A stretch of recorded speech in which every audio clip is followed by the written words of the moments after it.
بسم الله الرحمن الرحيم. السلام عليكم ورحمة الله وبركاته.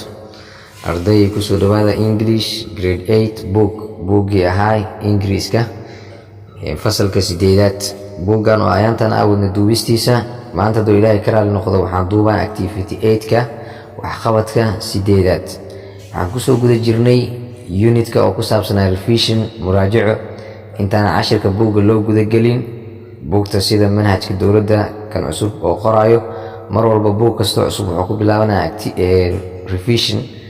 revision kaasoo activity badan wato. marka activity 1 ilaa activity 7 hore ayaan usoo duubnay. maanta duu ilaahay karaal noqdo waxaan duubaa activity 8 ka.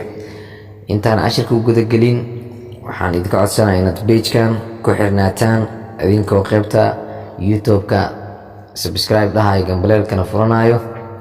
haddii ay tahay qaybta Facebook halka aad nagala socotane follow inaad dhahdo, like inaad ku dhufsato, waa wax anaga aan ka codsanayno. activity 8 kan wuxuu ku saabsan yahay helping verbs, ficilada la dhaho helping verbs ka oo sidoo kale loo yaqaano auxiliary verbs. helping verbs ka waxaa la ficil caawiyaal, erayo oo caawiyaan ficilka main verb ka, ficilka weyn. remember xasuuso that an auxiliary verb ficil caawiye helps wuxuu caawinaa the main full verb, ficilka dhammaystiran oo main full verb loo yaqaan ayuu caawinaa. and is also sidoo kale called waxaa lagu magacaabaa a helping verb ayaa loo yaqaanaa. labada macno auxiliary verb iyo helping verb waa isku mid. example tusaale, I am zipping up, ani waxaan cabaa my coffee, kafeegayga ayaan cabaa. qofka markii uu cabaayo ama fuuqsanaya waxaa la zipping up.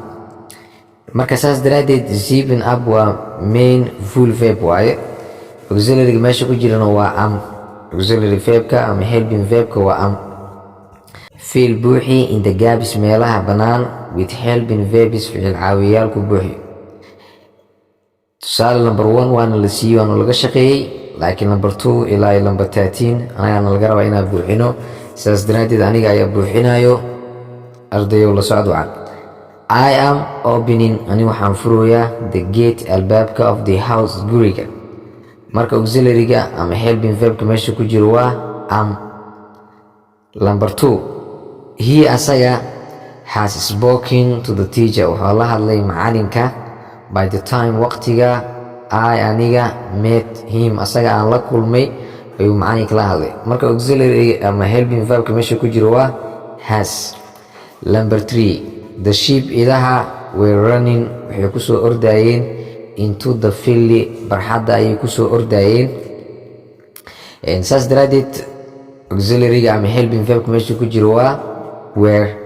number 4, as you can see, sidaa u jeedid, I'm reading, waxaan akhrinoyaa the holy Quran, qur'aanka barakaysan ayaan akhrinoyaa. number 4 auxiliary-ga ku jiro ama helping verbka ku jiro waa am. number 5, we anaga were doing, waxaan sameynaynay the exercise, jimicsi ayaan sameynaynay when goorta the bell, gambaleelka ring oo dhacay. marka auxiliary-ga ama helping verbka meeshan ku jiro waa were.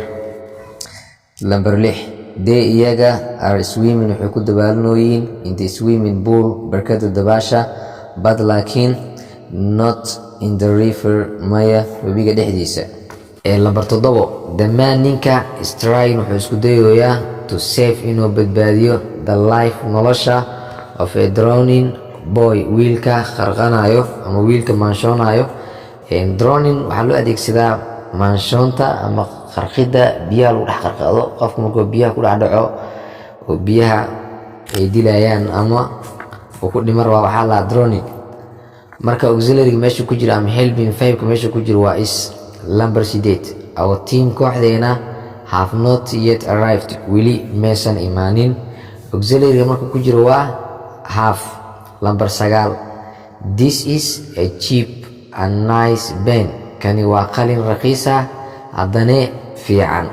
marka cheap aa raqiise, nice-na fiican waaye. sifooyinkan waxay ku dhacayaan pen oo ah qalinka. marka auxiliary ku jiro waa is meeshan ama helping verbka ku jiro waa is. number 10, he asaga has become, wuxuu noqday pale mid wejigiisa isbedelo and weak haddana daciif ah. marka auxiliary meesha ku jirana waa has lambar 11. Has he done anything wrong? miyuu sameeyey wax khaldan miyuu sameeyey. auxiliary ku jira waa has lambar 12.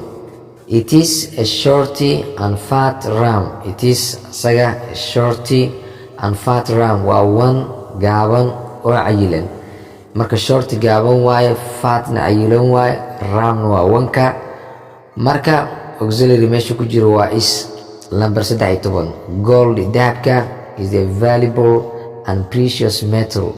waa bir qiimo badan oo adana qaali ah. valuable qiimo leh waaye ama qiimo badan, and precious qaali ah, metal bir ahaan. marka auxiliary meesha ku jiro waa is. halkan ayaa ku simaa activity-gan si aan muuqaal ku dheeraanin. Assalaamu calaykum waraxmatullaahi wabarakaatu.